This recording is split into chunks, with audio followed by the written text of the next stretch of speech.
welcome to another video. Today we'll talk about issued currencies and freezing assets on the XRP ledger.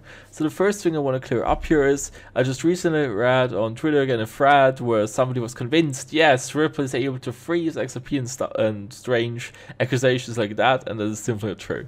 So it's sometimes always fascinates me like how ignorant people can be without the person even linked something, as far as I remember, to an XRP to XRP or something like that, and he just didn't understand the sentences he more or less quoted. So that's quite interesting, but let's go on. So very important to highlight here, what is XRP? XRP is the the native asset on the XRP ledger. It is trustless, nobody can censor it, and also Ripple has no control over XRP whatsoever. What else is there on the XRP ledger? There's also in the XRP ledger the concept of tokens, more or less, and these are called issued currencies. So everything which is not XRP on the XRP ledger is a so-called token. You can compare them, for example, to the ERC20 tokens on the Ethereum blockchain or the BEP20 tokens on the Binance Smart Chain. So how can these tokens be created? So anybody can create a token. It's the same with on Ethereum or on the Binance Smart Chain. And usually the person who creates a token is the trusted party. That's why you have to set a trust line. So I'm going to show you that quickly here. You can see here the native asset, XRP in my account here. And I can also add other assets, for example, like US dollars or euro or Bitcoin. And in the parentheses here, usually there is the counterparty. In this case, it's just a test net. That's why it's in parentheses testing. But for example, if I would add solo, my counterparty is sologenic. I am trust. So in order to use that, I first have to set a trust line. And in the name trust line, I am trusting the counterparty to make good on a promise. So usually the counterparty is having an obligation. So in regards to legal terms, it's a little bit more complicated than that, I guess. It's also very dependent on which country and so on, obviously. And also if you actually peg the token to something or not. So for example with GateUp has a euro, and obviously it's an obligation of one token of this euro token is the same as €1. So it's an obligation by GateUp to give you €1, for example, if you have your one of these euro tokens there.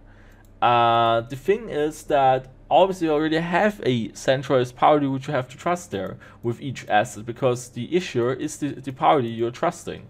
And it is possible that the issuing party is able to freeze an individual line, so they can freeze your account. For example, if there's fraud, so not the account, but only the trust line. For example, if I have euro and sologenic, and I apparently seem to have stolen or whatever, scammed somebody out of the euro, and it's been tracked, then, for example, GateUp would be able to freeze the euro balance. They're not able to take it away, but it's frozen. I can't sell it, I can send it, but then I can more or less do have a legal dispute with them or whatever, contact them and just find out what's going on there. What else? There's also global freeze. So all trust lines can be frozen for a certain currency. GateUp can, for example, say, okay, there's something bad happening, whatever, let's freeze all the trust lines temporarily, for example. And also one very, very important thing is there's a no freeze setting.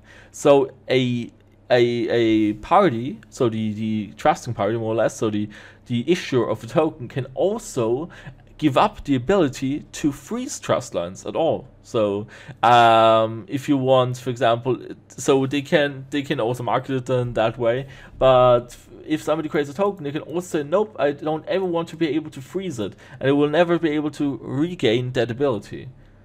So that's very important also to understand. So it's also possible, for example, to do the no freeze. So then it's never ever possible that the trusting party is able to freeze anything. So it's also, yeah, important to highlight here.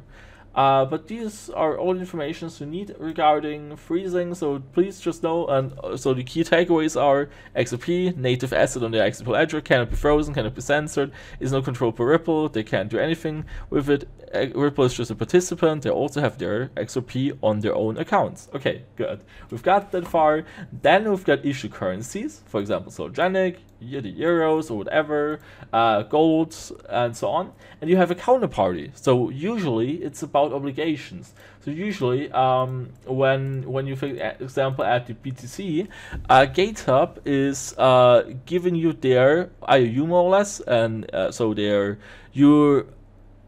you're having, so it's an obligation that they will give you 1 Bitcoin or 1/5 of a Bitcoin if you want it, and that's the general idea here. So usually obligations, but it's also possible, for example, to create tokens which have no obligation or character, which are just, for example, whatever for fun there. And yep, that's how all of that works. And issued currencies can be frozen if the issuing party did not do the no freeze, meaning that they give up their ability to freeze. If they didn't do that, they are able to freeze single trust lines or even all trust lines, so global freeze. But yeah, that's basically speaking it. And also regarding the freeze, they're only able to freeze it, not take it away from you. That's also important to note here, because if there's a legal dispute, you can also follow everything and just check it out and then settle it in court. Alright then, thanks for watching and see you in the next video.